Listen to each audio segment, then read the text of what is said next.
আসসালামু আলাইকুম।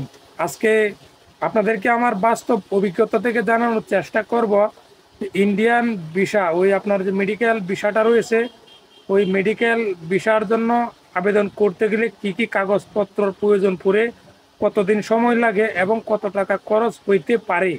আমি আমার এই যে কম্পিউটারের দোকান রয়েছে, আমার এই দোকানে যে কাস্টমারের আবেদনগুলো করে দেই অনলাইনে, যে ভিসার আবেদনগুলো করি, ওইখান থেকে বাস্তব অভিজ্ঞতা যে আমার রয়েছে, ওই অভিজ্ঞতা থেকে আপনাদেরকে আমি কিছুটা তথ্য জানানোর চেষ্টা করতেছি। সেই সাথে আমি আরেকটি ভিডিও তৈরি করে রেখেছি যে আপনার ওই ইন্ডিয়ান মেডিকেল ভিসাটা আপনার হাতের মোবাইলটি দিয়ে কীভাবে করতে পারবেন, ওই ভিডিওটাও 2-1 দিনের ভিতরে আপলোড করব।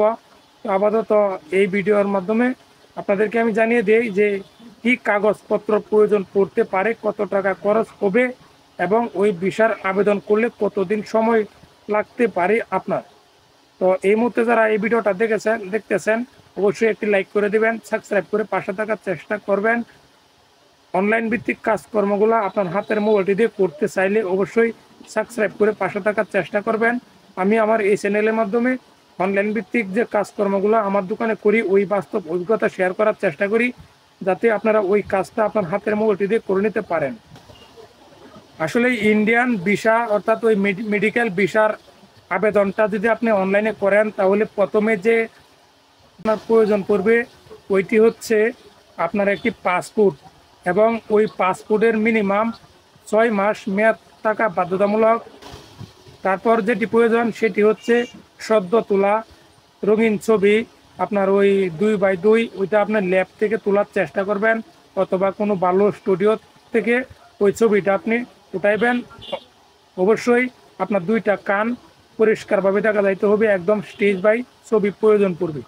এবং তারপর প্রয়োজন আপনার ওই এনআইডি কার্ড রয়েছে, ওই এনআইডি কার্ডের ফটোকপি। তারপর আরও প্রয়োজন পড়বে আপনার ঠিকানার পরিচয়পত্র, অর্থাৎ আপনি যে ঠিকানায় বসবাস করতেছেন ওই ঠিকানার পরিচয়পত্র হিসাবে আপনার বাড়ির বিদ্যুৎ বিল, গ্যাসের বিল কিংবা যে কোনো একটি বিলের কপি সাবমিট করবেন।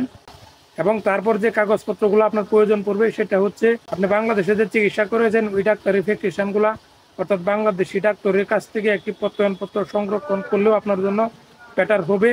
প্রত্যয়নপত্র সংরক্ষণ করতে না পারলে বাংলাদেশে যে চিকিৎসা নিয়েছেন এতদিন, ওই চিকিৎসার প্রমাণপত্র হিসাবে ডাক্তারের যে ওষুধগুলো লেগেছে ওই প্রেসক্রিপশনগুলো আপনার প্রয়োজন পড়বে আবেদন করার সময়। তারপর আরেকটি জিনিস আপনার প্রয়োজন পড়বে, আপনি যে জায়গায় যাবেন, ইন্ডিয়াতে যাবেন, ওই জায়গার সঠিক ঠিকানা, অর্থাৎ ওই যে জায়গায় আপনি যে চিকিৎসাটা নিতে চান ওই হসপিটাল কিংবা ওই জায়গার সঠিক ঠিকানাটা আপনাকে উল্লেখ করতে হবে আবেদন করার সময়। এবং সর্বশেষ অতি গুরুত্বপূর্ণ আরেকটি পেপার আপনার প্রয়োজন পড়বে, সেইটি হচ্ছে আপনার ব্যাংক স্টেটমেন্ট, অর্থাৎ আপনি যে ব্যাংকে অ্যাকাউন্ট করেছেন ওই ব্যাংকের স্টেটমেন্ট আপনার প্রয়োজন পড়বে। ওইটা ওই ব্যাংকে গেলে ওই ব্যাংকের স্টেটমেন্ট ওই ব্যাংক কর্মকর্তা আপনাকে দিবে। এবং আরেকটি বিষয়, এখানে আপনি যে ব্যাংকের স্টেটমেন্ট, অর্থাৎ যে ব্যাংকের স্টেটমেন্ট আপনি সাবমিট করবেন ওই ব্যাংক অ্যাকাউন্টে মিনিমাম 20,000 টাকা তাৎক্ষণিক থাকতে হবে, ওই স্টেটমেন্টে 20,000 টাকা সুদ থাকতে হবে।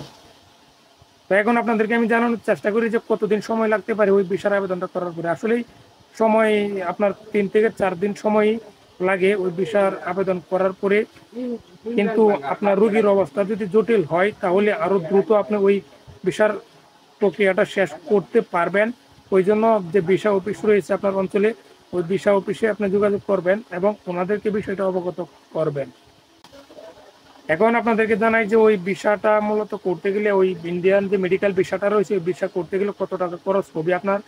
আসলে ওইটা তেমন টাকার প্রয়োজন পড়ে না, 1,000 থেকে 1200 টাকার ভিতরেই ওই ভিসার যে আবেদনটা ওইটা আপনি প্রক্রিয়াটা শেষ করতে পারবেন। এখন আপনাদেরকে জানানোর চেষ্টা করি যে মেডিকেল ভিসা রয়েছে, মেডিকেলের ভিসার মেয়াদ কতদিন হয়ে থাকে। আসলে মেডিকেল ভিসার মেয়াদ সর্বোচ্চ 3 মাস হয়ে থাকে, কিন্তু আপনার ওই ইন্ডিয়াতে যাওয়ার পরে আপনার রোগীর অবস্থা যদি জটিল হয়, আপনার ওই 3 মাসের ভিতরে যদি আপনার চিকিৎসা কমপ্লিট না হয় তাহলে ওইটার মেয়াদ আপনি আরও বাড়াইতে পারবেন। এই জন্য ওই দেশের যে ডাক্তারের ট্রিটমেন্ট আপনি নেবেন ওই ডাক্তারের প্রত্যয়নপত্র লাগবে, ওই ডাক্তারের ছাড়পত্র প্রয়োজন পড়বে যে আপনার রোগী যে সুস্থ হয়েছে না